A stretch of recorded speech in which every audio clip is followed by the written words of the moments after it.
Well, during his victory speech last night, Donald Trump praising his former Republican rivals, as Jeff Flock was hinting at, specifically giving a big shout out to Dr. Ben Carson. I have met some of the most incredible competitors that I have ever competed against right here on the Republican Party. Dr. Ben Carson, who was right up there, one of the first, he just called me and said, it's a movement you've got going. We've got to do something, because I'll tell you what, it's an incredible movement. And Dr. Ben Carson endorsed me, and I want to tell you, that is an incredible man. So let's just bring him right on in. Dr. Ben Carson, there he is, former Republican presidential candidate and Donald Trump supporter. Dr. Ben Carson, good morning to you, sir. Good to have you. Good morning, Sandra. All right, so what did you make of Donald Trump's very complimentary words about you last night?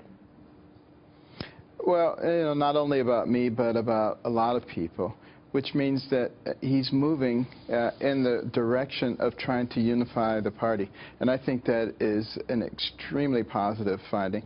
You know, I know Donald Trump, and I've had a chance to talk with him in private on a number of occasions, and he is a very reasonable and accommodating person.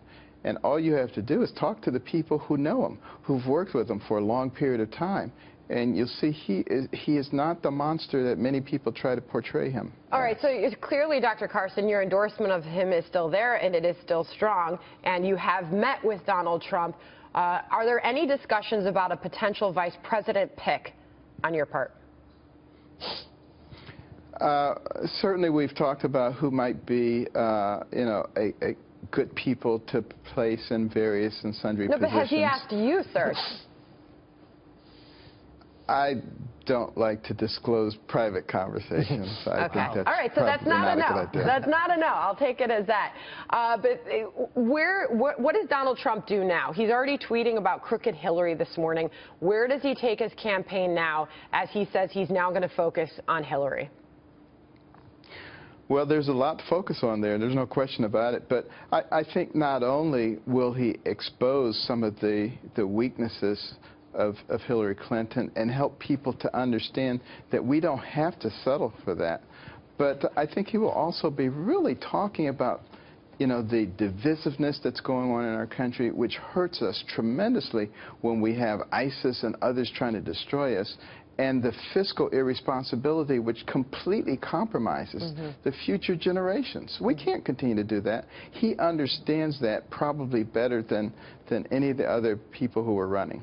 Dr. Carson, hi, it's Steve Moore. By the way, first of all, congratulations. Hi. You were really one of the first national figures in the Republican Party to endorse Donald Trump, and I think it made a big difference. And I know you've been working with him for the last several months.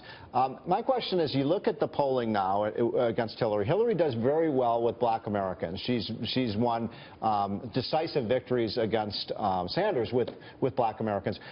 And yet, you know, you're talking about the burgeoning black middle class. The middle class is the strike zone for Donald Trump. Can he win over black voters to the Republican side of the aisle?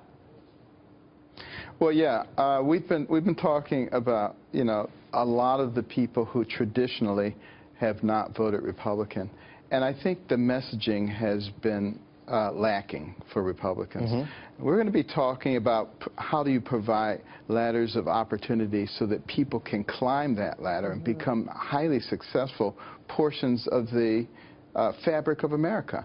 This has not been emphasized correctly, and what Democrats have done is, you know, handouts and pat people on the head, and, you know, it's been effective, I admit, but I think we have a far more effective way of doing things, emphasizing education, giving people educational choice, because if you get a good education, you write your own ticket.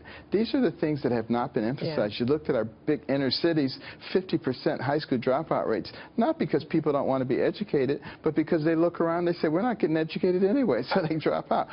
Those are things that we have to fix. All right, Dr. Carson, we've got to look at these new exit polls. Dagan McDowell is joining us right now, and she's got to look at what is on voters' minds. Leave it to the math nerd over here to do your exit And Dr. poll. Carson, we're going to have you react to some of these. Yeah, Dr. Carson, I was not calling you a nerd. I was referring to myself. But so among Indiana Republicans, this is no great shocker. 59% of them wanted somebody outside the political establishment as the next president. Experience, it only came in at 35%. Among those who wanted an outsider, 78% of them went for Donald Trump. Pretty incredible there. You can see that. So did the campaign and the GOP energize the party or divide it? Among Republican voters in Indiana, 56% of them believe that the GOP campaign has divided it. 40% only believe it energized the party. It is the exact opposite among Democratic voters in Indiana. 73% of them believe that the party has been energized rather than divided. Just 23% believe that it has been divided. So there's a big divide there between Republicans and Democrats. And I'm curious how Dr. Carson feels about that. Yeah, there's no question that we had a very raucous process. People were, very mean to each other. And you would have thought that after 2012, we would have learned the lesson, but we didn't. But now, we just have some bigger wounds that have to be healed. But I think that the healing balm, the salve, the ointment will be Hillary Clinton.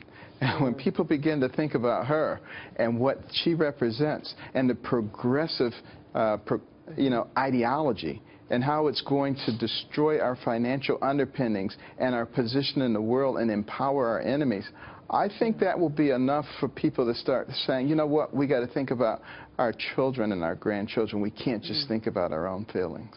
All right, Dr. Ben Carson, we're going to have to leave it there. By the way, we've only got a couple seconds. Your reaction to Bernie Sanders beating Hillary Clinton? I fully expected him to beat her.